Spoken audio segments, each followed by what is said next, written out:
Bismillahirrahmanirrahim. Assalamualaikum warahmatullahi wabarakatuh. Innal hamdalillah nahmaduhu wa nasta'inuhu wa nastaghfiruh wa na'udzu billahi min syururi anfusina wa min sayyiati a'malina. May yahdihillahu fala mudhillalah wa may yudlil fala hadiyalah. Asyhadu an la ilaha illallah wahdahu la syarikalah wa asyhadu anna Muhammadan abduhu wa rasuluhu la nabiyya wa la rasula ba'dah, amma ba'd. Fa inna asdaqal hadithi kitabullah wa khairul huda huda Muhammad sallallahu alaihi wasallam wa syarrul umuri muhdatsatuha wa kullu muhdatsatin bid'ah wa kullu bid'atin dhalalah wa kullu dhalalatin finnar. Ma'asyiral muslimin, para pemirsa Ibaska TV, a'azzani Allah wa iyyakum. Pada kesempatan kali ini, alhamdulillah atas izin Allah Subhanahu wa taala, kita bisa kembali sama-sama melanjutkan kajian kita membahas kitab Nailur Raja, Syarah Safinatun Najah, karangan Syekh Al-Allamah Ahmad bin Umar Asy-Syatiri rahimahullahu taala. Salawat dan salam tak lupa senantiasa tercurahkan kepada Nabi kita Muhammad sallallahu alaihi wasallam, beserta keluarga beliau, sahabat, dan orang-orang yang mengikuti sunnah-sunnahnya hingga akhir zaman. Amin, amin, ya rabbal alamin. Para pemirsa Ibaska TV, a'azani Allah wa iyyakum, kajian kita telah sampai ke pembahasan Kitabus Shalah, dan sekarang kita masuk ke pembahasan rukun-rukun salat. Qala al-musannif rahimahullahu ta'ala wa nafa'ana bi'ulumihi fid dunya wal akhirah, faslun fi arkanis shalah. Pembahasan tentang rukun-rukun salat. Arkanus salati sab'ata asyara. Al-ma'na anna al-ajza' allati tatarakkabu minha mahiyatus salah sab'ata asyara bi'addi tuma'ninatil arba' arkanan. Wa hadha ma fi ar-rawdah wal mu'tamad ma fil minhaj wal muharrar wa aktsaril kutub min annaha 13 bija'li tuma'ninati hayatan tabi'atan lirrukni wa ala kullin fala budda minha fal khilafu lafdhiyun. Kaum muslimin azan ya Allah wa iyyakum, di sini beliau menyebutkan bahwasannya yang namanya rukun salat yang disebutkan dalam kitab ini ada 17. Dengan menyebutkan tumakninah sebagai rukun yang khusus. Ya, menyebutkan tumakninah sebagai rukun yang tersendiri. Sedangkan menurut pendapat yang mu'tamad dalam mazhab Syafi'i, seperti dalam kitab Minhajut Talibin, kemudian kitab Muharrar, disebutkan bahwasanya yang mu'tamad atau pendapat resmi dalam mazhab Syafi'i, rukun salat itu hanya 13 saja. Ya. Dan tumakninah tidak disebut sebagai rukun yang bersendirian, tapi dia adalah hayatun tabi'ah lirrukun. Dia hanya hal yang mengiringi rukun, yang menjadi syarat sebuah rukun, bukan rukun yang berdiri sendiri. Akan tetapi, dua pendapat ini, ada yang mengatakan rukun itu 17 dengan menjadikan tumakninah sebagai rukun tersendiri, dan ada yang menjadikan 13 saja dan mengatakan tumakninah itu rukun yang syarat dari rukun atau hay'ah tabi'ah lirrukun. Itu dua-duanya sepakat bahwasannya tumakninah harus dilakukan. Tidak boleh sholat tanpa tumakninah. Jadi khilafnya hanya khilaf lafzi saja. Ya, dua-duanya sepakat, baik yang berpendapat rukun sholat ada 17 maupun yang berpendapat hanya 13, dua-duanya sepakat kalau tumakninah adalah bagian yang harus dikerjakan dalam ibadah sholat. Dan para ulama menyebutkan bahwasannya rukun salat itu terbagi menjadi 4 kategori.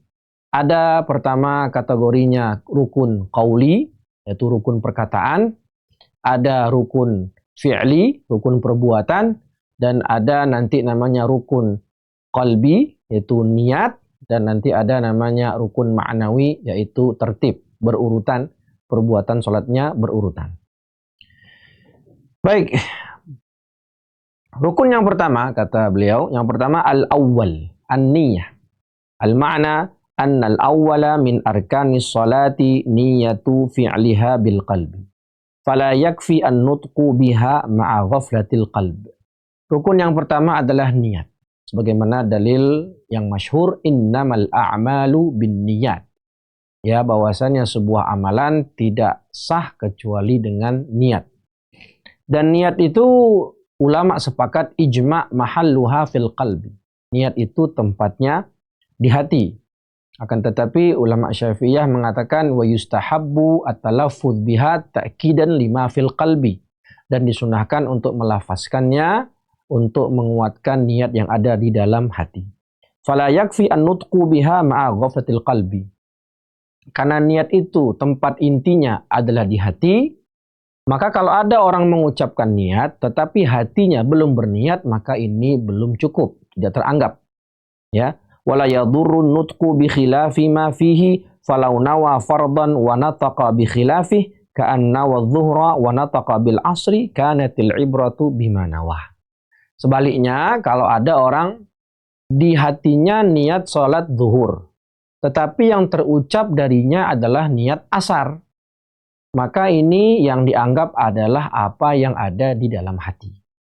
Ya, jadi ada orang mau sholat zuhur, kemudian dia niat di hati mau sholat zuhur, tetapi yang terlafazkan dari lisannya adalah niat asar, maka tidak masalah. Yang dilihat adalah niat yang ada di dalam hatinya.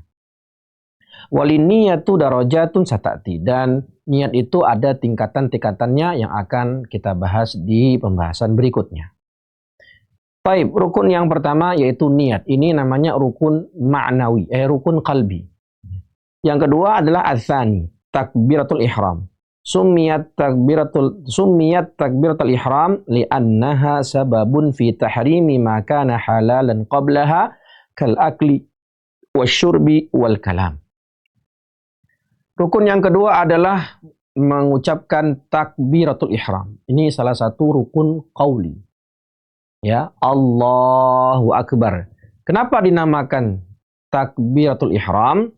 Karena dia menjadi sebab haramnya sesuatu yang dilakukan sebelum sholat. Ya, seperti makan, minum, dan berbicara. Awalnya boleh, tetapi dengan mengucapkan takbiratul ihram, maka semua hal tadi dilarang dilakukan saat sholat. Wal ma'na anna tsani min arkanis shalah an yaqula al-musalli awwala salatihi Allahu Akbar. Wala yadurru takhallulu yasirin wasfin bi an yakuna aqalla min 3 kalimat ka Allahur Rahimu Akbar au Allahur Rahmanur Rahimu Akbar. Wala yadurru aidan takhallulu adati ta'rif ka Allahul Akbar bi khilafi nahwi Allahu huwa akbar. Nah, di sini beliau musannif rahimahullah menjelaskan salah satu syarat sah takbiratul ihram. Ketika kita takbir, kita mengucapkan kalimat Allahu Akbar. Nah, boleh nggak diganti menjadi Allahu Azam? Ya, jawabannya tidak boleh. Tetapi kalau kita tambah satu sifat di tengah-tengah Allah dan Akbar, maka hukumnya boleh. Selama sifatnya itu tidak lebih dari 2 kalimat. Tidak lebih dari 2 lafaz. Atau tidak lebih dari 2 sifat. Jadi kalau ada yang mengatakan Allahur Rahimu Akbar, sah. Allahur Rahmanur Rahimu Akbar, sah. Tapi kalau sudah lebih dari 2, Allahur Rahmanur Rahimul Malikul Qudusus Salam Akbar, maka ini tidak sah. Ya. Jadi tambahan sifat setelah Allah itu, di antara Allah dan Akbar, tambahan sifatnya maksimal 2 saja. Kalau lebih dari 2, maka ini tidak sah takbirnya dan harus diulang kembali. Lalu boleh juga misalnya ditambahkan alif lam seperti Allahul Akbar, itu juga diperbolehkan. Berbeda kalau menambah sebuah isim isyarah ya, atau sebuah kalimat huwa. Allahu huwa akbar, ini malah bermasalah. Artinya kalau ada orang bertakbir Allahu huwa akbar, maka takbirnya dinyatakan tidak sah, harus dia ulang kembali. Meskipun tadi disebutkan boleh menambah 1 atau 2 sifat, tapi tentu lebih baik kita tidak melakukannya karena hukumnya khilaful aula. Naam. dan juga menyelisihi sunnah, menyelisihi yang diajarkan oleh Nabi kita sallallahu alaihi wasallam. Wa yutarjimul ajizu wa la ya'dilu li dzikrin akhar wa yajibu ta'allumuha walau bi safarin tawil in wajadal mu'anal mu'tabarah fi safari lil hajj walaha syurutun satati. Kalau seandainya ada orang belum paham bahasa Arab dan dia belum bisa takbir menggunakan lafaz Allahu Akbar, ya misalnya, maka bagaimana cara dia mulai sholat? Ya, dia bisa mengucapkan takbir dengan bahasa yang dia bisa. Dia terjemahkan ke dalam bahasa yang dia bisa. Misalnya dia terjemahkan ke dalam bahasa Indonesia. Allah Maha Besar. Ya. Wala ya'dilu li dzikrin akhar. Enggak boleh dia ganti zikir yang lain. Tadi dia nggak bisa mengucapkan Allahu Akbar karena dia belum bisa bahasa Arab misalkan. Terus dia ganti zikirnya menjadi Subhanallah misalnya, atau Astaghfirullah, atau La haula wala quwata illa billah. Maka ini tidak diperbolehkan. Dia tetap harus mengucapkan Allahu Akbar meskipun dengan bahasa terjemahan atau bahasa yang dia bisa. Setelah itu wajibu ta'allumuha walau bisa farin tawil. Dia wajib belajar mengucapkan Allahu Akbar meskipun harus melakukan safar jauh. Ya, dengan syarat dia memiliki bekal dan kendaraan sama seperti ketika seseorang sudah terkena kewajiban haji. Intinya, dia ketika belum bisa mengucapkan Allahu Akbar dengan bahasa Arab, dia terjemahkan ke dalam bahasa yang dia pahami, kemudian dia wajib belajar meskipun harus menempuh jarak safar yang jauh selama memiliki memiliki bekal sebagaimana kalau dia terkena kewajiban haji. Walaha syurutun satati, dan nanti disebutkan syarat-syarat lain setelahnya. Naam, itu rukun yang kedua, yaitu takbiratul ihram, yakni rukun qauli. Jadi yang rukun itu mengucapkan kalimat Allahu Akbar. Sedangkan mengangkat kedua tangan saat takbiratul ihram ini hukumnya sunnah muakkadah berdasarkan kesepakatan ulama. Jadi yang rukun itu mengucapkan kalimat takbir, sedangkan mengangkat tangan itu bagian dari sunnah. Rukun yang ketiga, ats-tsalitsu al-qiyamu 'alal qadiri fil fardi. Al-ma'na anna tsalitsa min arkanis shalah qiyamul qadiri 'alaihi fil fardi bi anwa'ihi min maktubin wa mandzurin wa fardi kifayatin. Wa mithlul fardi ma ala suratil fard kal mu'adati wa salatis sabiyyi. Rukun yang ketiga adalah harus berdiri bagi yang mampu. Salat fardu itu harus berdiri. Sedangkan salat sunnah nanti boleh seseorang salat sunnah dalam keadaan duduk meskipun sebenarnya dia mampu berdiri. Sedangkan salat fardu kalau dia mampu berdiri wajib dia berdiri. Qiyamul qadir alaihi fil fard. Ya, dan yang semisal dengan sholat fardu seperti sholat nazar, ya, atau sholat yang sifatnya fardu kifayah seperti sholat jenazah. Begitu pula yang serupa dengan sholat fardu adalah seperti sholat al-mu'adah, ya, mengulang sholat fardu. Awalnya dia sholat fardu sendirian, kemudian dia ingin mengulang sholat fardunya secara berjamaah. Nah, meskipun sholat yang kedua ini statusnya adalah sunnah, tetapi hukumnya disamakan seperti hukum sholat fardu yang pertama. Tetap harus berdiri bagi yang mampu. Kemudian wasolatus sabi, anak kecil yang belum baligh itu kan hakikatnya dia belum mukallaf. Anak umur 10 tahun atau umur 11 tahun, dia hakikatnya belum mukallaf, belum dibebani beban syariat. Tapi kalaupun begitu dia sholat subuh misalnya, maka baginya tetap wajib melakukan sholat sambil berdiri. Selama itu yang dikerjakan adalah salah satu dari sholat fardu yang 5 itu. Wa yajibu alaihi an yansiba 'idhama dhahrihi fa in lam yaqdir qama kaifa amkanahu. Nah, bagaimana dhabitul qiyam? Bagaimana bentuk qiyam yang pantas atau qiyam yang sesuai syariat? an yansiba 'idhama dhahri, dia tegakkan punggungnya. Ya, punggungnya tegak. Fa in lam yaqdir. Nah, kalau ada orang yang sudah tua renta, dia itu badannya membungkuk, ya, hampir seperti posisi saat ruku.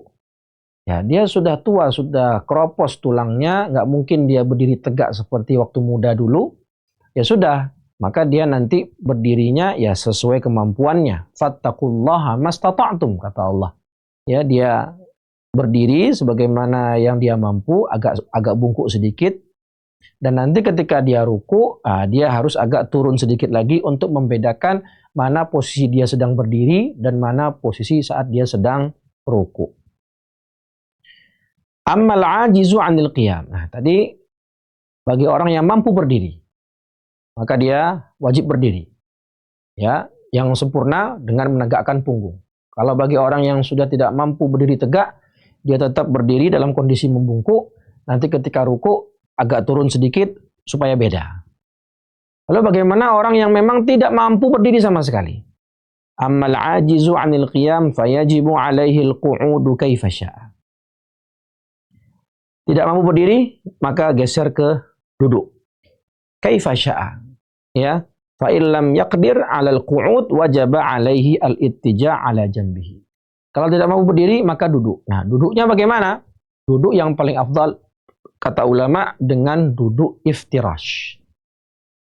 Ya, posisi duduknya dengan duduk iftirash. Meskipun sebenarnya duduk saat sholat itu boleh dengan cara duduk apapun. Iftirash boleh, tawaruk boleh, bahkan tarabbu' juga boleh, bersila juga boleh. Tapi yang paling utama, duduk dengan cara iftirash. Aywa. Dan jika tidak mampu duduk, wajaba alaihi al-ittija'u ala jambihi. Maka dia berbaring. Bukan terlentang, berbaring dulu. Level yang pertama berdiri, nggak mampu berdiri. Level kedua adalah duduk dengan cara iftirash, yang paling afdal. Kalau nggak bisa duduk, maka dengan cara berbaring. Boleh berbaring dengan sisi tubuh kanan atau sisi tubuh bagian kiri. Yang paling afdal tentu sisi tubuh bagian kanan. Wa yastaqbilul qiblata bimuqaddami badanihi wujuban. Sunnah boleh dia berbaring menghadap kanan, ada di tubuh sisi kanan, atau berbaring dengan menggunakan tubuh sisi kiri. Yang wajib adalah dia menghadap kiblat dengan dadanya. Wa yastaqbilul qiblata bimuqaddami badanihi ay bisadrihi wujuban. Ya, wa biwajhihi nadban. Dengan dadanya itu wajib menghadap kiblat, sedangkan wajah menghadap kiblat hukumnya sunnah. Fa in lam yaqdir 'ala al-ittija' wajaba 'alaihi al-istilqa. Nah, sekarang level keempat. Kalau nggak mampu juga berbaring, baik berbaring menghadap kanan ataupun menghadap kiri nggak bisa, baru yang level keempat boleh terlentang. Ya, istilqa. Tapi lihat bagaimana cara istilqa yang dibenarkan. Wa yajibu 'alaihi raf'u ra'sihi qalilan bi syai'in yatawajjahu bihi ilal qiblah. Ketika dia terlentang, tidak terlentang sepenuhnya terlentang.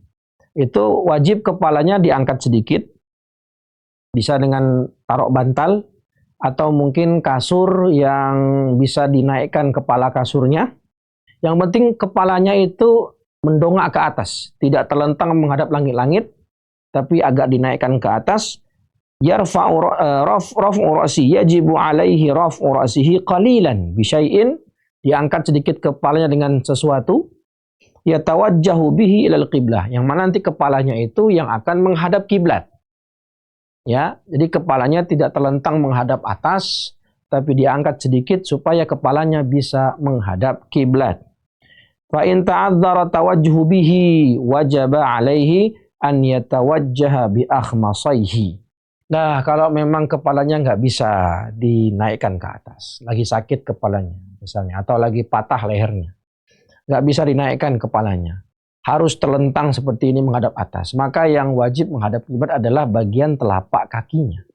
Ya, wajib alaihi an yatawajjaha bi akhmasaihi, telapak kakinya yang menghadap kiblat. Wa yumi'u bi ra'sihi li ruku'ihi wa sujudihi. Nah, Pas dia mau ruku dan sujud itu dia pakai isyarat leher. Ruku misalnya segini, sujud lebih rendah lagi segini. Nah, kalau juga nggak bisa dengan lehernya untuk menggerakkan ruku dan sujud, maka bisa dengan kedipan mata. Wa yaj'alu sujudahu akhfadha min ruku'ihi. Ya, kalau dia pakai isyarat kepalanya, maka ruku gini, i'tidal, sujud lebih rendah lagi. Fa in ajaza an dzalik ajra af'al as-shalah ala qalbihi wujuban fil wajib wa nadban fil mandub. Kalau tadi berdiri nggak bisa, duduk nggak bisa, berbaring tidak bisa, terlentang tidak bisa.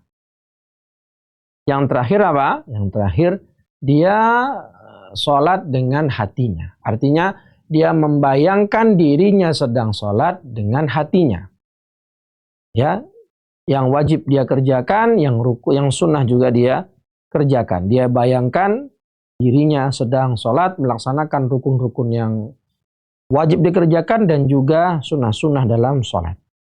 Wa kadza yujri al-aqwala in i'taqala lisanuhu.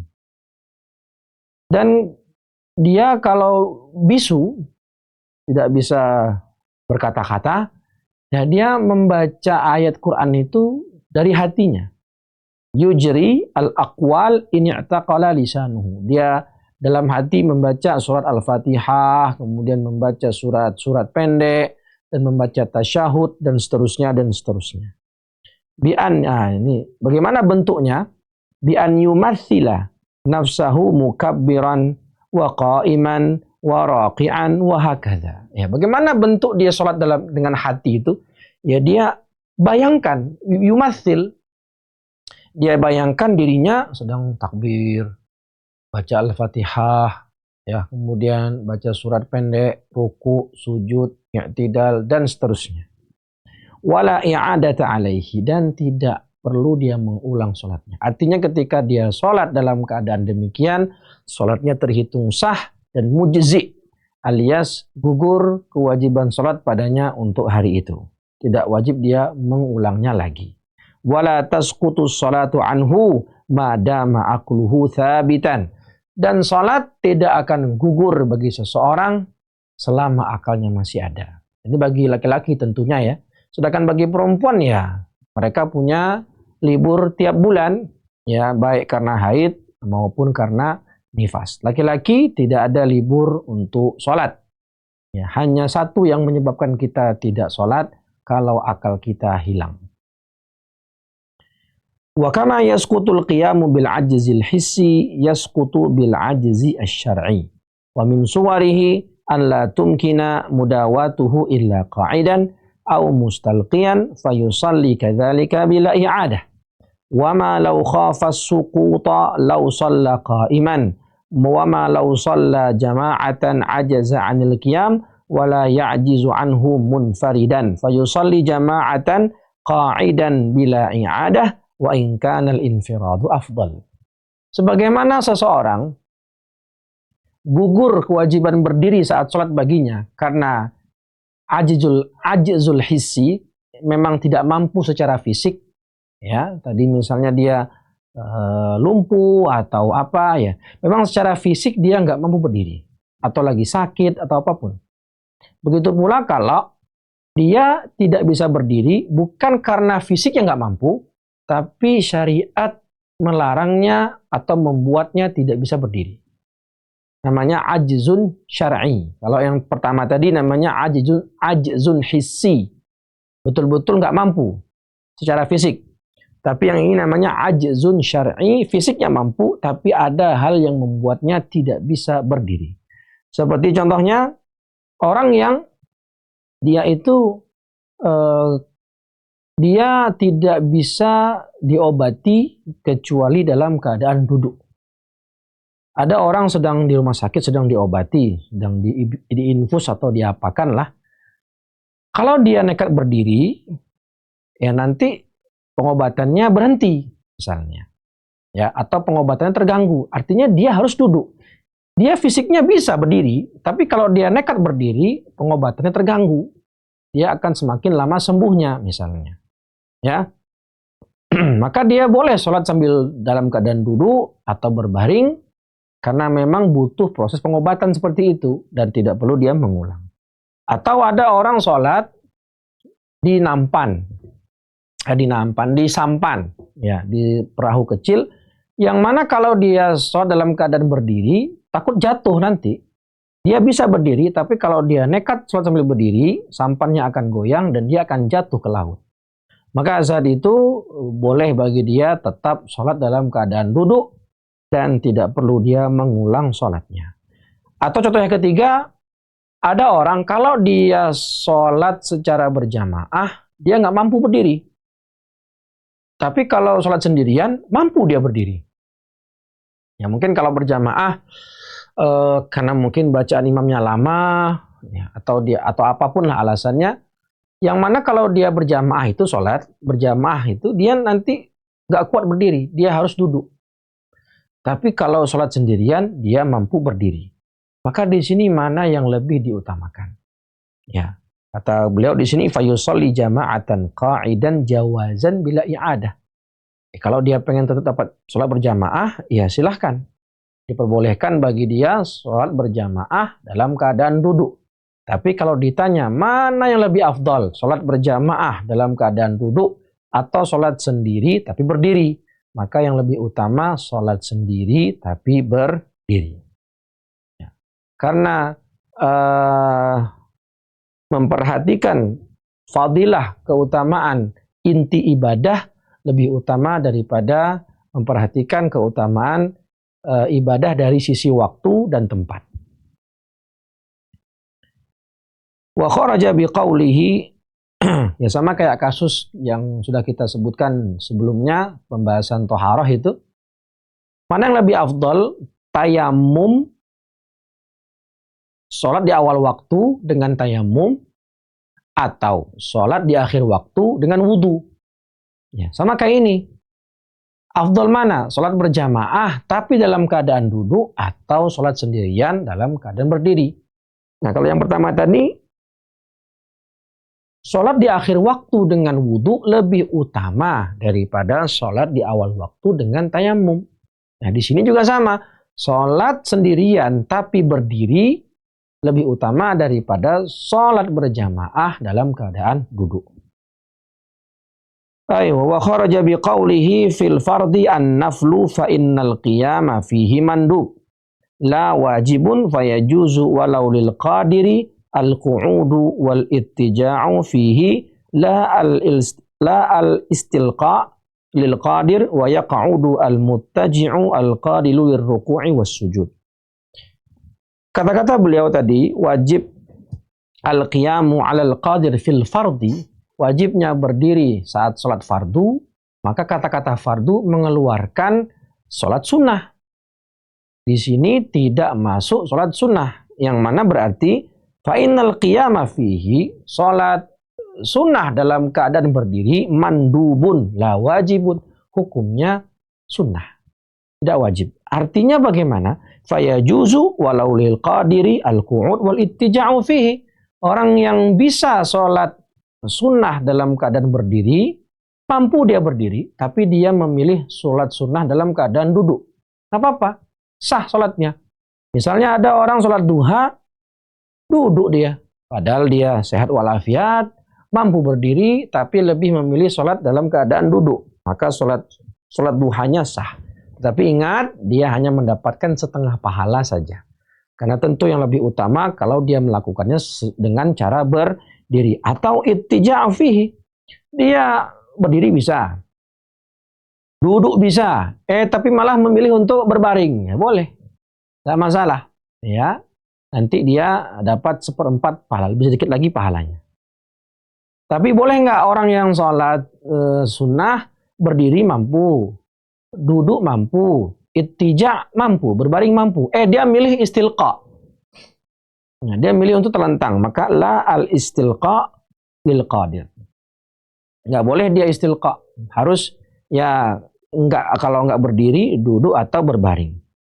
Wa yaq'udu al-muttaji'. Nah, orang yang sholat sunnah dalam keadaan berbaring, meskipun dia mampu duduk dan mampu berdiri, Sholat sunnahnya sah, tapi dia hanya mendapatkan 1/4 pahala saja.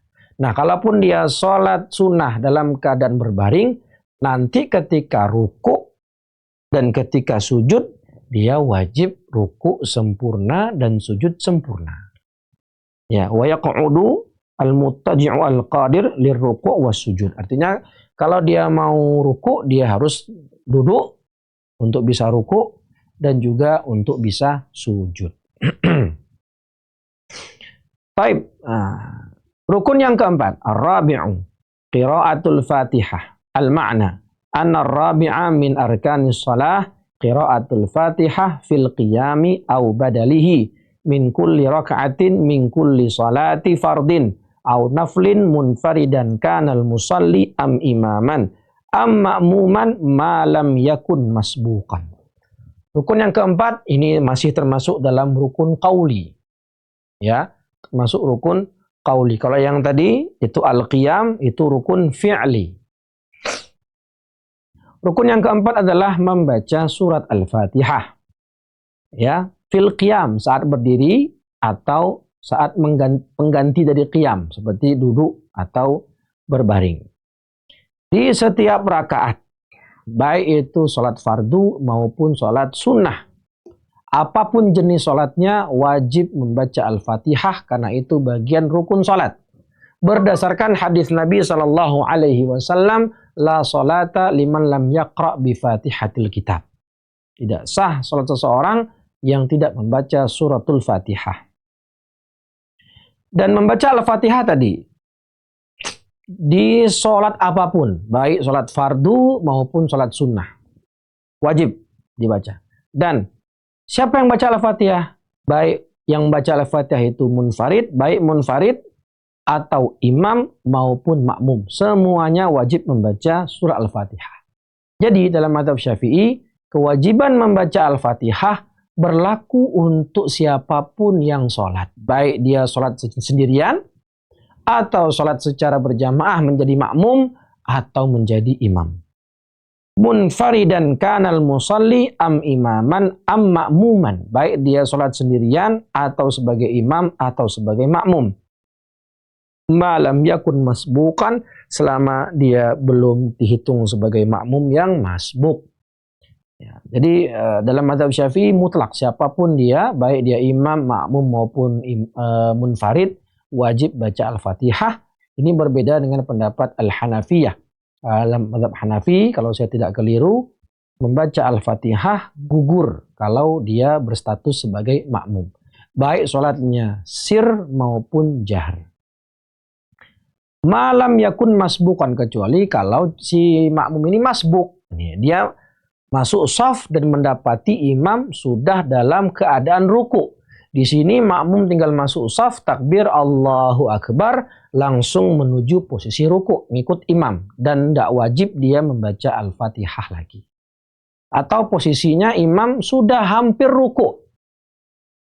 Imam, terus dia masuk shaf, baru 2 detik masuk shaf, dia baca Al-Fatihah, imam sudah ruku. Maka pada saat itu dia juga ikut ruku mengikuti imam dan gugur kewajiban baca Al-Fatihah baginya.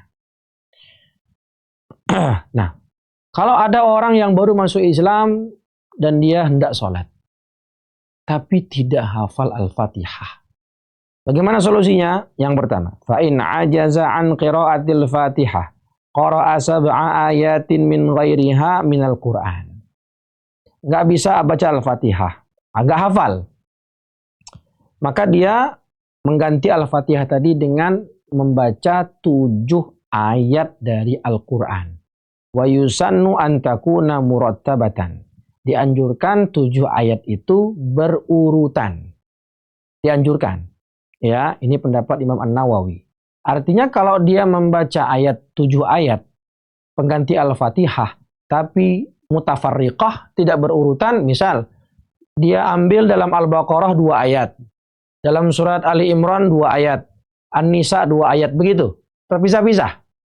Atau surat An-Naba 2 ayat, An-Nazi'at 2 ayat, Abasa 2 ayat. Nah, terpisah-pisah, tidak mutawaliyah, tidak berurutan, ini pun tidak mengapa. Tetapi sunahnya 7 ayat mengganti Al-Fatihah itu berurutan. Itu kalau dia nggak bisa baca Al-Fatihah, nggak hafal, tapi hafal ayat lain misalnya. Wa ishtaratu an takuna hurufuha qadra hurufil Fatihah walau dhannan. Disyaratkan tadi selain 7 ayat juga harus punya dhan, kemungkinan kuat huruf-huruf di ayat tadi menyamai huruf Al-Fatihah. Kita tahu bahwasanya Al-Fatihah itu hurufnya kalau dibaca Maliki Yaumiddin itu 155 huruf. Sedangkan kalau dibaca Maliki Yaumiddin itu 156 huruf. Maka dipastikan ayat yang dibaca sebanyak 7 ayat, baik berurutan ataupun tidak, dan ya hurufnya sebanyak huruf Al-Fatihah walau dhannan, meskipun secara dhan. Karena ada kaidah bunyinya al-badal lahu hukmul mubdal. Ya, al-badal lahu hukmu al-mubdal. Yang diganti, yang menggantikan hukumnya harus sama seperti yang digantikan. Karena yang tadi tidak bisa adalah Al-Fatihah sebanyak 7 ayat dan hurufnya tadi 156, maka yang menggantikan Al-Fatihah juga harus 7 macam dan hurufnya juga tidak kurang dari 155 atau 156 huruf. Oke, kalau dia Al-Fatihah nggak hafal dan juga nggak punya hafalan surat-surat pendek. Fa in ajaza an qiraati syai'in minal Qur'an ata bi sab'ati anwa'in minadz dzikri. Ka subhanallah walhamdulillah wala ilaha illallah wallahu akbar wala haula wala quwata illa billahi ma sya'allahu kana wa ma lam yasha' lam yakun. Enggak hafal Al-Fatihah, enggak ada hafalan ayat, maka bisa dia ganti dengan 7 macam zikir yang tadi sudah kita sebutkan. Ya, walikauni hurufiha la tablugh huruful Fatihah fal yazid ma tablughu bihi qadraha ay qadra al-Fatihah walau bitakririha wa kadzikri ad-du'a. Tadi dia menggantinya dengan 7 macam zikir. Dan kita tahu zikir ini hurufnya tidak sampai 155 atau tidak sampai 156, kurang dari huruf Al-Fatihah. Terus gimana caranya biar sama? Ya, diulang zikirnya. Bisa diulang lagi zikirnya. Kita baca subhanallah walhamdulillah wala ilaha illallah wallahu akbar wala haula wala quwata illa billah ma sya'allahu kana wa ma lam yasha' lam yakun. Baca 2 kali. Ya, dikira-kira semoga hurufnya itu bisa mencapai huruf Al-Fatihah. Ya. Dan boleh juga mengganti zikir dengan doa.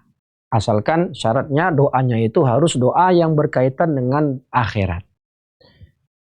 Di sini juga boleh di-mix berarti. Setengahnya zikir, setengahnya doa. Jadi zikirnya subhanallah, walhamdulillah, wala ilaha illallah, wallahu akbar. Baca doa. Rabbana atina fid dunya hasanah, wa fil akhirati hasanah, wa qina adzaban nar, atau yang lain. Ya, maka diperbolehkan. Walau ahsana syai'an minal Fatihah. Sekarang yang ketiga, ata bihi fi mahallihi wa bi badalihi al-baqi wa bi badali al-baqi in ahsana syai'an minadz dzikr wa illa karrarahu hatta yablugha qadra al-Fatihah. Nah, sekarang kasusnya dia hafal Al-Fatihah tapi cuma 3 ayat misalnya. Dia hafal bismillahirrahmanirrahim. Alhamdulillahi rabbil alamin. Ar-Rahmanir Rahim. Dah. Gimana caranya? Atabihi fi mahallihi. Baca yang 3 ayat tadi. Wa bibadali al-baqi in ahsana syai'an minadz dzikr. Nah, sisanya yang lain untuk melengkapi 7 ayat dan hurufnya itu ditambah dengan zikir. Ya, dengan zikir. Wa illa illam yuhsin syai'an minadz dzikr, atau kalau dia hanya hafal 3 ayat itu saja. Dia nggak hafal zikir, nggak hafal doa, bagaimana? Karrarahu hatta yablugha qadra al-Fatihah. Nah, 3 ayat tadi dia ulang. Diulang sebanyak sampai 7 kali ya, jadi supaya kira-kira sudah sampai seperti jumlah huruf Al-Fatihah. Dia baca Alhamdulillahi rabbil alamin, arrahmanir rahim, maliki yaumiddin. Baca lagi. Alhamdulillah, bismillahirrahmanirrahim, alhamdulillahi rabbil alamin, arrahmanir rahim. Ulang lagi. Yang mana kira-kira sudah bisa mencapai jumlah huruf dari Al-Fatihah. Yang keempat, fa in ajaza an jami'i ma marra waqafa wujuban qadra al-Fatihah mu'tadilatin walau dhannan. Al-Fatihah enggak hafal. Tidak punya hafalan Al-Quran sama sekali. Zikir enggak hafal. Enggak punya hafalan zikir. Doa pun juga enggak ada. Terus gimana dia mau sholat? Padahal Al-Fatihah termasuk rukun. Nah, solusi yang paling terakhir, kalau semuanya enggak bisa, dia berdiri, Allahu Akbar, dan dia diam sejenak seukuran Al-Fatihah itu dibaca. Misalnya Al-Fatihah membutuhkan waktu 30 detik, maka dia berdiri, diam sejenak selama 30 detik. Karena itu yang bisa dilakukan. Kaidahnya, al-maisur la yasqutu bil ma'sur. Yang mudah dia kerjakan, dia kerjakan. Dia bisanya diam. Al-Fatihah nggak bisa, ya sudah dia kerjakan diam tadi seukuran membaca Al-Fatihah. Hakata. Walil Fatihati syurutun satati. Nah, untuk syarat sah membaca Al-Fatihah sendiri itu ada. Ya, ulama Syafi'iyah menjelaskannya. Al-Fatihah ini dihukumi sah bacaannya itu harus terpenuhi beberapa syarat tertentu yang akan kita bahas nanti di pertemuan selanjutnya.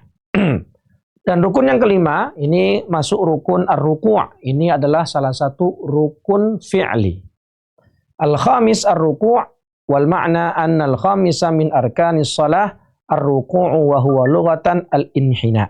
Wa syar'an an yanhaniya bila inkhinas bihaitsu tanalu yaqinan rahatahu rukbatayhi wal inkhinas an yuta'ti'a ajizatahu wa yarfa'u ra'sahu wa yuqaddima sadrahu falau fa'alahu dhalika amidan aliman batalat salatuhu au jahilan au nasiyan fala tabtul salatuhu wa yajibu alaihi an ya'uda ilal qiyam wa yarka' ruku'an kafiyan ay mujzi'an wa la yakfihi huwiyul inhinas id min syurutir ruku' alla yaqsida bil huwiyyi ghairahu. Rukun yang kelima adalah ruku'. Ruku' secara bahasa artinya inhina, menundukkan badan. Dari berdiri, menundukkan badan. Itu definisi ruku' secara bahasa. Al-inhina, menundukkan badan atau khudu'.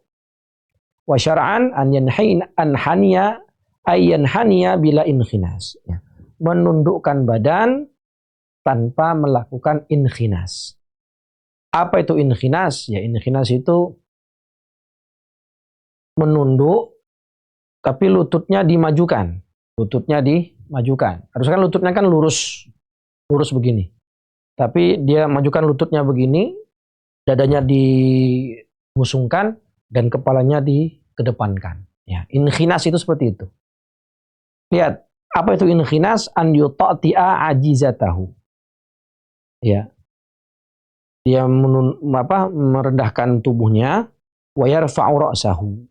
Kepalanya diangkat, wa yuqaddimu sadrahu, dadanya dibusungkan, dan lututnya itu dimajukan. Bukan lurus begini, tapi agak maju gini.